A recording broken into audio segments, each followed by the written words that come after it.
اللہ تعالیٰ نے ہمیں یہ زندگی دی ہے ایک امتحان کے لیے، اور بہت مختصر امتحان ہے۔ چند دہائیوں میں زندگی کا اختتام ہو جاتا ہے، پھر ہم ایک ہمیشہ کی زندگی میں داخل ہو جاتے ہیں جہاں کا دار و مدار ہمارے اعمال پر ہے۔ اگر اچھے اعمال ہیں تو بہت خوبصورت زندگی کی ابتدا ہوگی، پھر انتہا نہ ہوگی۔ اگر اللہ کو ناراض کر کے کوئی مر گیا تو بہت خوفناک انجام ہوگا۔ اس بات کو سمجھانے کے لیے اللہ نے 1.25 لاکھ نبیوں کو بھیجا، اور ایک ہی اللہ تبارک و تعالیٰ کی ہم سے ایک ڈیمانڈ ہے، مطالبہ ہے، عبدی انت ترید و انا ارید ولا یکون الا ما ارید۔ میرے بندے، ایک تو ارادہ کرتا ہے، ایک تیرا رب ارادہ کرتا ہے، ہوتا وہ ہے جو تیرا رب چاہتا ہے۔ تو ایک ڈیل کر مجھ سے، فَإِن سَلَّمْتَ لِي فِي مَا أُرِيدُ كَفَيْتُكَ فِي مَا تُرِيدُ۔ تو میری مان لے دنیا میں، پھر میں ہمیشہ کے لیے تیری چاہت کو پورا کر دوں گا۔ وَإِن لَّمْ تُسَلِّمْ لِي فِي مَا أُرِيدُ أَتْعَبْتُكَ فِي مَا تُرِيدُ وَلَا يَكُونُ إِلَّا مَا أُرِيدُ۔ اور اگر تو نے وہ میرا چاہا پورا نہ کیا تو میں تجھے تیری چاہتوں میں تھکا دوں گا، اور ہوگا وہی جو تیرا رب چاہے گا۔ اس مختصر زندگی کو اللہ کی اطاعت میں گزار دیں، جو وہ چاہتا ہے وہ کر دیں، جس سے روکتا ہے اس کو چھوڑ دیں۔ ابراہیم علیہ السلام کی قربانی اسی سبق کو دہرایا گیا ہے، اور اس میں ہمیں یہی سبق دیا گیا ہے کہ اللہ جو مانگے وہ دے دیا جائے۔ آپ اس سے اندازہ لگائیں کہ ابراہیم علیہ السلام رب حب لی من الصالحین دعا مانگتے مانگتے بوڑھے ہو گئے، اور تقریباً کچھ 84 یا 86 سال کی عمر میں اللہ نے حضرت ہاجرہ کے پیٹ سے اللہ تعالیٰ نے ان کو بیٹا دیا، جس کا نام انہوں نے اسماعیل رکھا۔ اور حضرت ابراہیم علیہ السلام کا مقام فلسطین ہے، وہاں آپ رہتے تھے۔ فلسطین اور مکہ تو اس وقت آباد ہی نہیں تھا، کالے پہاڑ تھے، نہ پانی، نہ سایہ، نہ درخت، نہ راستہ۔ تو اللہ کی قدرت ہے کہ یہ بچہ پہلی بیوی سے پیدا نہیں ہوا، جو تقریباً آپ کی، اگر حضرت ابراہیم علیہ السلام 84 کے تھے تو وہ 80 کی تھیں، اس سے بیٹا نہیں دیا، اس سے بیٹا بعد میں دیا۔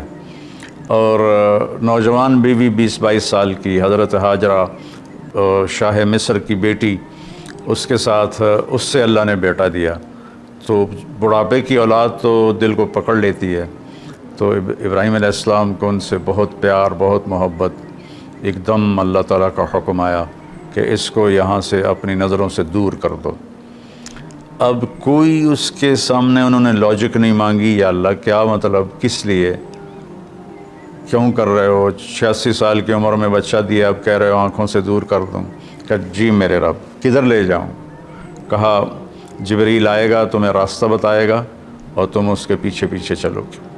تو جبریل انسانی شکل میں ایک اونٹنی پہ سوار، دنیا معجزات کی نہیں ہے ورنہ یوں پکڑ کے وہاں پہنچا دیتے، اونٹنی پہ سوار ابراہیم علیہ السلام اور حضرت سارہ اور اسماعیل یہ دوسری اونٹنی پر سوار، اور یہ کوئی 1500 کلومیٹر کا سفر طے کرتے کرتے کرتے، کالے پہاڑ، کالی راتیں، اور صحرا اور دشت و بیاباں، اور کہاں کہاں سے گزار کر جب مکہ پہنچے، جہاں 4 پہاڑ تھے ایسے، ایک صفا، ایک مروہ، ایک جبل ابی قبیس، ایک کو جبل ہندی کہتے تھے، وہ تو اب مٹا دیا ہے سارا۔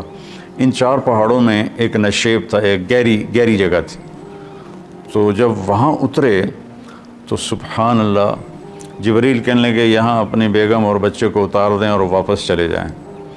تو جب ابراہیم علیہ السلام کو آگ میں ڈالا گیا تھا تو انہوں نے کچھ بھی نہیں کہا تھا، حسبی اللہ و نعم الوکیل، یہ پڑھتے ہوئے جا کر آگ میں کود گئے تھے۔ لیکن یہ منظر آگ میں کودنے سے زیادہ خوفناک تھا کہ ابراہیم علیہ السلام کی زبان مبارک سے نکلا، یہاں کیوں؟ یہاں تو نہ کوئی پانی، نہ سایہ، نہ درخت، یہاں کیسے؟ تو جبریل نے عرض کیا کہ آپ کے رب کی منشا ہے کہ یہ اس کو یہیں چھوڑ دیا جائے، اس بچے کی نسل سے آخری نبی پیدا ہوں گے، یہاں یہ اللہ کا گھر بنائیں گے۔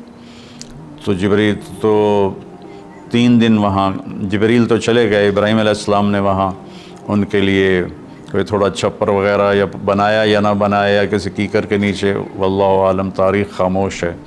اور وہ وہاں ان کو چھوڑا اور واپس ہو لیے۔ جب واپس ہوئے تو حضرت ہاجرہ کہنے لگیں یہ آپ کدھر جا رہے ہیں؟ اور حکم تھا جواب نہیں دینا، وہ خاموش۔ تو حضرت ہاجرہ بچے کو گود میں لیا ہوا ساتھ ساتھ چل رہی ہیں، وہ اونٹنے کی رسی پکڑ کے پیدل وہ بھی چل رہے ہیں۔ 3 میل تک وہ ساتھ ساتھ چلتی رہیں اور یہی پوچھتی رہیں کہ آپ ہمیں کیوں چھوڑ کے جا رہے ہیں، کہاں چھوڑ کے جا رہے ہیں؟ تو آخر میں ان کو خیال آیا یہ اللہ کے نبی ہیں، تو کہنے لگے اللہ امرک، کیا اللہ نے آپ سے کہا ہے؟ تو ابراہیم علیہ السلام نے سر ہلایا کہ ہاں، کہ اذن لن یضیعنا اللہ۔ ایک اور ہاجرہ نے جنم لیا جس کا ایمان فرشتوں سے بھی اوپر جا چکا تھا، اور انہوں نے تنک کے کہا جاؤ پھر اللہ ہمیں کبھی ضائع نہیں کرے گا، اور اپنے ایک دم ان کی ہمت جوان ہو گئی۔ اور وہاں ابراہیم علیہ السلام اونٹنی پہ سوار ہوئے اور چلتے چلتے پہاڑی پر چڑھے۔ حضرت ہاجرہ ان کو دیکھ رہی ہیں، پہاڑی سے نیچے اتر گئے، یہ بوجھل قدموں سے واپس ہوئیں۔ تو ابراہیم علیہ السلام وہاں جب بچے سے بیوی سے اوجھل ہو گئے تو اونٹنی سے اتر گئے اور پھر اللہ کے سامنے ہاتھ اٹھائے، ربنا انی اسکنت من ذریتی بواد غیر ذی زرع عند بیتک المحرم۔ یا اللہ میں نے تو اپنے بچے کو اور بیگم کو تیرے اس وادی میں جس میں نہ گھاس ہے، نہ تنکا ہے، نہ درخت ہے، نہ پانی ہے، نہ انسان ہے، غیر ذی زرع، میں نے وہاں چھوڑ دیا ہے، تو جان اور یہ تیرے بندے ہیں اور یہ جانے، اور واپس چلے گئے۔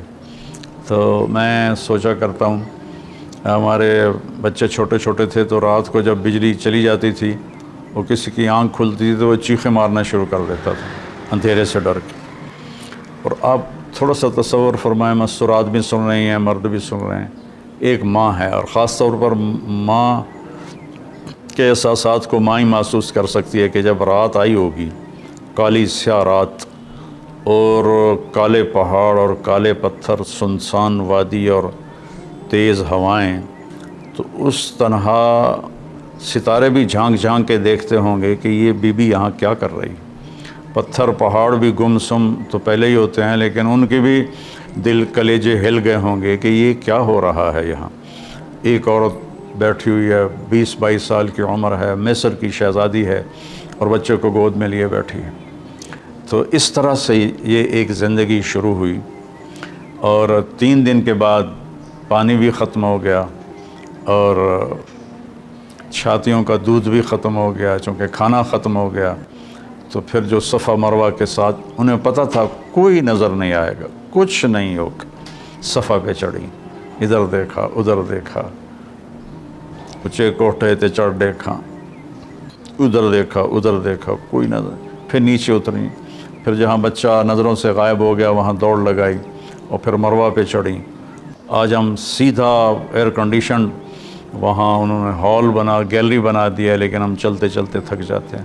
وہ پتھروں سے ٹکراتی ہوئی اور کانٹوں سے الجھتی ہوئی، کبھی صفا کبھی مروہ، کبھی صفا کبھی مروہ، 7 چکر لگائے۔ شکر ہے وہ 7 پر ہی تھک کے بیٹھ گئیں، زیادہ لگاتی تو شاید کوئی صفا مروہ کے صحیح کر بھی نہ سکتا۔ تو پھر وہ گر گئیں اور بے بسی سے اپنے بچوں کی طرف نظریں دوڑائیں کہ وہ نہیں چاہتی تھیں کہ بچہ میری گود میں مرے، کہ میں یہاں مر جاؤں وہ وہاں مر جائے۔ لیکن وہاں ایک نوجوان کو دیکھا تو پھر ممتا زندہ ہو گئی، انہوں نے اپنی پوری طاقت کو جمع کر کے دوڑ لگائی۔ جب وہاں پہنچیں تو وہ نوجوان تو غائب ہو چکا تھا، وہ جبریل تھے انسانی شکل میں، انہوں نے پر مارا اور وہاں سے پانی کا چشمہ نکلا۔ دنیا کا سب سے زیادہ چلنے والا کنواں ہے زمزم، اور آج تک اس کے پانی کا سورس معلوم نہیں، یہ پانی آتا کہاں سے ہے۔ تو اس طرح اسماعیل علیہ السلام پروان چڑھے، اور پھر میرے رب کا دوسرا حکم آ گیا کہ اللہ کی طرف سے حکم آیا کہ بچے کو میرے نام پہ قربان کر دو۔ اب ایک بوڑھا باپ جس کو 86 سال کی 84 سال کی عمر میں بچہ میں، فلما بلغ معه السعی، جب وہ دوڑنے بھاگنے لگ گیا، 5-6 سال کے ہو گئے ہوں گے، تو اس عمر میں تو بچہ کا تصور آنکھوں میں بس جاتا ہے، دل میں بس جاتا ہے۔ اللہ نے کہا جاؤ ذبح کر دو۔ تو فلسطین سے چھری اٹھا کر چلنا اور مکے تک پہنچنا اور ہر قدم پہ سوچنا کیا بنے گا، میں کیسے کروں گا۔ 90 سال عمر ہو چکی ہے، 90 سال میں تو اعضاء کمزور ہوتے ہیں، اور مرغی کو ذبح کرنا بھی مشکل نظر آتا ہے، چہ جائے کہ بچے کو ذبح کرنا۔ تشریف لے گئے، بچے کو تیار کروایا اور مینا کی طرف تشریف لے گئے۔ وہاں 3 جگہ شیطان آیا، اس کو کنکر مارے، اور جب ایک تنگ سی جگہ تھی وہاں پہنچے تو کہنے لگے بیٹے انی ارا فی المنام انی اذبحک فانظر ماذا تری، بیٹا میں تجھے خواب میں دیکھتا ہوں، میں تمہیں ذبح کر رہا ہوں، اور نبی کا خواب صحیح ہوتا ہے تو تمہاری کیا رائے ہے؟ تو رائے پوچھنے کا مطلب یہ نہیں تھا کہ وہ ہاں کرے گا تو کر دوں گا، نہ کرے گا تو نہیں کروں گا، مطلب یہ تھا کہ ہاں کرے گا تو آسانی سے ہوگا، نہ کرے گا تو تھوڑا تردد، تھوڑی کوشش کر کے پھر ذبح کروں گا۔ آگے وہ نسل بھی ابراہیم علیہ السلام کے تھے، کہنے لگے یا ابت افعل، یا ابت افعل، یا ابت ففعل نہیں، یا ابت وفعل نہیں، یا ابت افعل ستجدنی انشاء اللہ من الصابرین۔ میرے بابا، میرے ابا، میرے باپ جلدی کر، یا ابا تفعل، اس سے مطلب نکلتا ہے جلدی کر، اللہ کے حکم میں دیر کیوں کر رہا ہے؟ ستجدنی انشاء اللہ من الصابرین، آپ مجھے صبر کرنے والا پائیں گے انشاءاللہ۔ تو پھر کہنے لگے میرے ہاتھ پاؤں باندھ دو، آپ کو تکلیف نہ ہو میرے ہاتھ پاؤں کی حرکت سے، اور دوسرا مجھے الٹا لیٹا دو تاکہ آپ آنکھوں سے آنکھیں ٹکرائیں تو آپ کا ہاتھ نہ کانپ جائے۔ اور پھر اپنا کرتا اتارا اور کہا یہ کرتا میری ماں کو دے دینا کہ جب میری یاد آئے گی میرے کرتے کو دیکھ کے تسلی پا لے گی، اور آپ نے مجھے یہیں دفن کر دینا ہے۔ اور یہ کہہ کر انہوں نے ہاتھ پاؤں باندھے اور ان کو الٹا لٹایا، اپنی آنکھوں پہ پٹی باندھی اور ان کی کمر پہ گھٹنا رکھا، سر کے بال پکڑ کے اوپر اٹھائی گردن اور چھری ہاتھ میں لی، اس پوزیشن میں آسمان کو دیکھا، یا اللہ کیا تو مجھ سے ناراض ہو گیا ہے کہ میرے دل میں اسماعیل کی محبت بہت جگہ پکڑ گئی ہے؟ نہیں میرے مالک، دیکھ میں آج تیرے نام پہ قربان کر رہا ہوں، یا میرا کوئی امتحان ہے تو مجھے اس میں کامیابی دے۔ تو آسمان کے فرشتے بھی رونے لگے، 2 دفعہ آسمان کے فرشتے روئے ہیں، ایک جب ابراہیم علیہ السلام کے ہاتھ میں چھری تھی اور اسماعیل کی گردن ایسے اوپر اٹھی ہوئی تھی، اور ایک دفعہ جب طائف میں ہمارے نبی کو پتھر پڑے اور آپ بے ہوش ہو کے گر گئے، تو ایک اس وقت سارے آسمان کے فرشتے روئے۔ یہ کہ اگر اللہ اکبر کہہ کے چھری چلا دی، اللہ نے چھری کو حکم دیا نہیں چلنا، وہ نہیں چلی، دوبارہ چلائی نہیں چلی، سوارہ چلائی نہیں چلی، پھر گئے اور ایک پتھر پہ اس کو تیز کیا، تیز کر کے آئے تو پھر اللہ نے کہا کہ بس اب میرے ابراہیم نے میرا حکم پورا کر کے دکھا دیا، جبریل جنت سے ایک چھترا لے کر جاؤ اور اسماعیل کو نکال لو اور اس کو ڈال دو۔ تو وہ تو پٹی باندھی ہوئی تھی، تو انہوں نے جب کہ اللہ اکبر تو چھری چل گئی، تو ان کو تو سمجھ میں آیا کہ جیسے اسماعیل ذبح ہو گئے، لیکن آنکھوں سے پٹی کھولی تو جبریل بھی کھڑے تھے اور اسماعیل بھی کھڑے تھے، اور اللہ کا کلام اترا قد صدقت الرؤیا ابراہیم قد صدقت الرؤیا انا کذالک نجزی المحسنین، کہ اے ابراہیم تو نے میرے حکم کو پورا کیا، تو نے اپنے خواب کو سچا کیا، ہم ایسے ہی نیکی کرنے والوں کو اچھا بدلہ دیتے ہیں۔ اور یہ اس واقعے میں کوئی بچہ ذبح نہیں ہونا تھا، اور یہ بچے کو جدا کرنا کوئی اللہ کی مجبوری نہیں تھی، ایک انسانیت کو پیغام دینا تھا کہ اللہ جو کہے اس کو پورا کر دو، یہی تمہاری کامیابی ہے۔ ہمارے زمانے میں کامیابی کا مفہوم بدل گیا ہے کہ پیسہ ہو اور دولت ہو، شہرت ہو، عزت ہو، بڑی بڑی گاڑیاں ہوں، بڑے بڑے گھر ہوں۔ میرے رب کی قسم، اللہ نے نہ ان میں عزت رکھی ہے، نہ ان میں سکون رکھا ہے، نہ ان میں کامیابی رکھی ہے۔ اللہ تعالیٰ کی مان کے چلتے ہوئے وہ گدھے پہ سوار ہو یا مرسڈیز پہ سوار ہو، وہ پرسکون ہوگا، اور اللہ کی نہ مان کے وہ سونے کی کار بھی، گاڑی بھی بنوا لے، سونے کا بیڈ روم بنوا لے، اس کو سکون نہیں ملے گا۔ میرے رب نے ہم سے یہ ایک بات مانگی ہے کہ میری مان لو، میری مان لو۔ یہ چھری اللہ نے ابراہیم علیہ السلام کے ذریعے اسماعیل پہ چلوائی اور اس کو چلنے سے روک دیا۔ پھر یہ چھری حضرت عبداللہ کے گردن پہ چلنے لگی میرے نبی کے والد محترم رضی اللہ عنہ، اللہ نے چھری کو وہاں سے ہٹا دیا اور چھری کو نہیں چلنے دیا، لیکن چھری نے چلنا ضرور تھا۔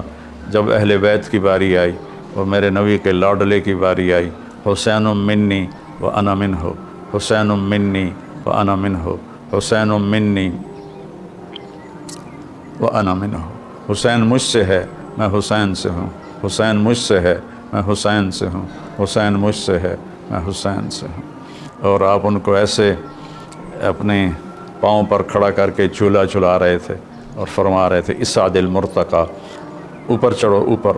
وہ ایسے ڈولتے ڈولتے اوپر آ رہے تھے، یہاں تک آئے، یہاں تک آئے، یہاں تک آئے۔ جب یہاں تک آئے تو میرے نبی ایسے ہو گئے اور ان کو یہاں سینے پر کھڑا کر لیا، دونوں ہاتھ فکس کر کے ان کو دیکھا اور یوں پیار کیا اور کہا اے اللہ میں حسین سے محبت کرتا ہوں، پیار کرتا ہوں، تو بھی اس سے پیار فرما۔